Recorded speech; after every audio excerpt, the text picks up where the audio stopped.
بسم اللہ الرحمن الرحیم۔ السلام علیکم۔ پروگرام ہے علم و دانش، میں آپ کا میزبان صفدر علی ہوں، اور آج کے اس پروگرام میں بھی ہمیں ہمیشہ کی طرح جناب سید سرفراز احمد شاہ صاحب کا ساتھ حاصل ہے۔ ناظرین گرامی، انسان روح اور جسم کا مرکب ہے۔ ہم زندگی کے سفر میں جب جسم کا خیال کر رہے ہوتے ہیں تو ہمیں اس بات کی کوشش کرنی چاہیے کہ ہم روح کا بھی اسی قدر خیال کریں، بلکہ اس سے بڑھ کر خیال کریں۔ اب سوال یہ پیدا ہوتا ہے کہ یہ خیال کیسے ممکن ہے؟ روح کا خیال کرتے ہوئے روحانی بالیدگی کیسے حاصل کی جا سکتی ہے؟ اور بنیادی طور پر روحانی بالیدگی ہے کیا؟ کیا روحانی بالیدگی حاصل کرتے ہوئے ہمیں کوئی مخصوص سفر طے کرنا پڑتا ہے، کوئی ذکر اذکار کرنا پڑتے ہیں، یا ہمارے اعمال کا تعلق بھی اس پورے سفر سے ہوتا ہے؟ یہ تمام تر باتیں جانیں گے آج کے اس پروگرام میں ہم جناب سید سرفراز احمد شاہ صاحب سے۔ سر، روحانی بالیدگی ہے کیا؟ بسم اللہ الرحمن الرحیم۔ ابھی جیسے آپ نے فرمایا کہ انسان کے دو حصے ہیں، ایک جسم ہے، دوسرا روح ہے۔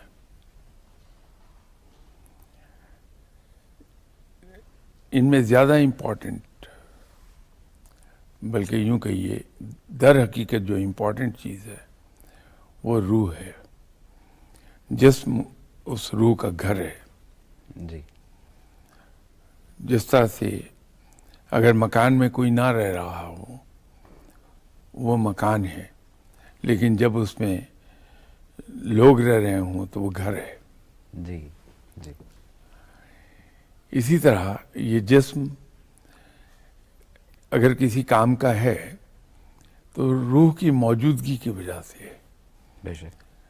تو جو ہی روح اس میں سے نکل جاتی ہے تو اس کے گلنے سڑنے کا عمل شروع ہو جاتا ہے۔ تو جو چیز در حقیقت امپورٹنٹ ہے، انسان کو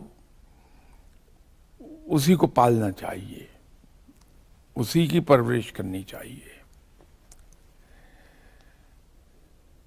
جو کچھ ہم کھاتے ہیں یہ ہمارے جسم کی غذا ہے۔ بسا اوقات ایسا ہو جاتا ہے کہ ہم حرام کمائی کھانے لگتے ہیں تو جسم تو پلتا ہے لیکن روح زخمی ہوتی چلی جاتی ہے۔ تو خوراک پر دھیان دینا چاہیے کہ وہ حلال ذرائع سے آئی ہوئی ہو، اور دوسرا وہ مقدار صرف اتنی ہو جس سے ہمارا جسم زندہ رہ سکے۔ جی۔ تو جس طرح سے غذا جسم کی کو ہم دیتے ہیں،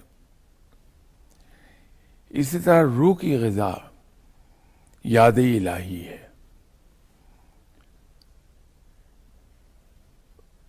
وہ پھلتی پھولتی ہے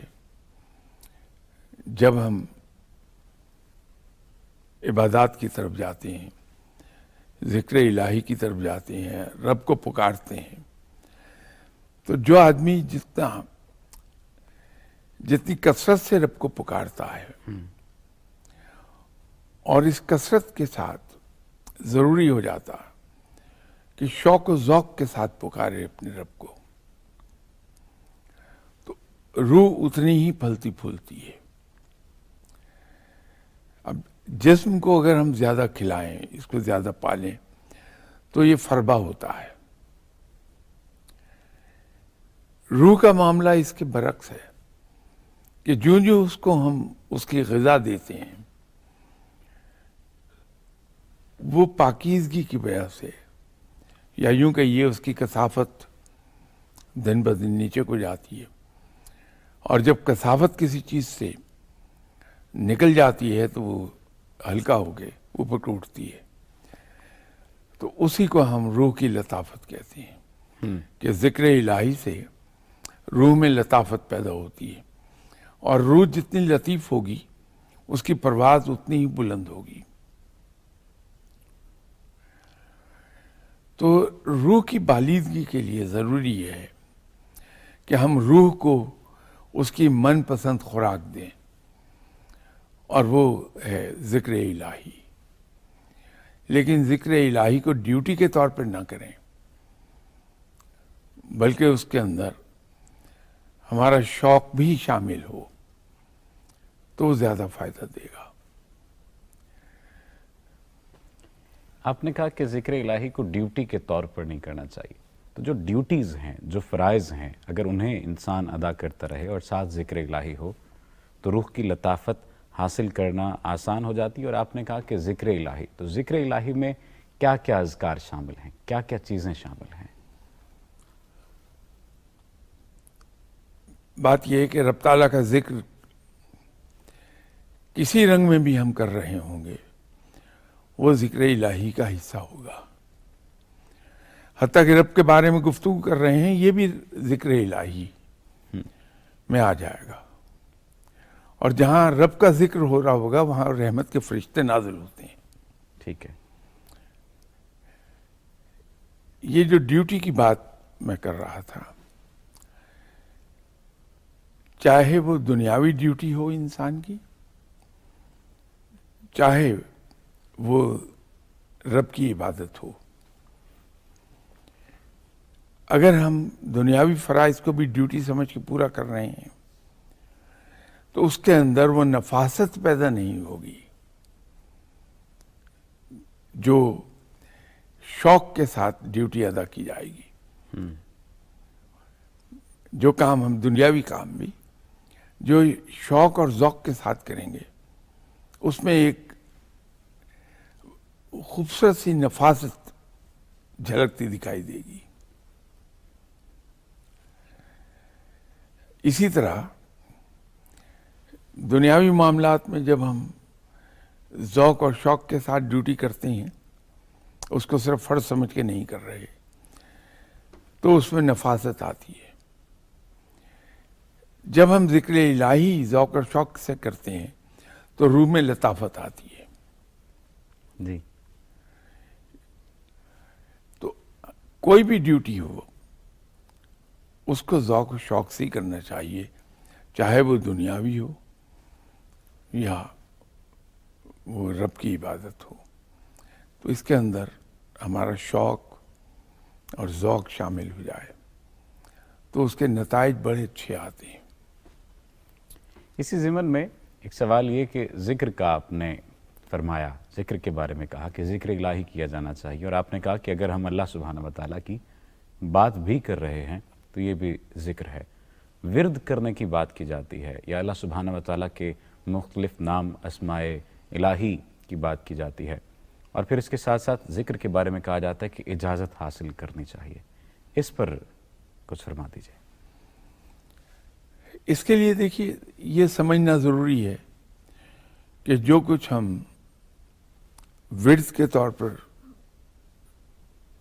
اختیار کر لیتے ہیں،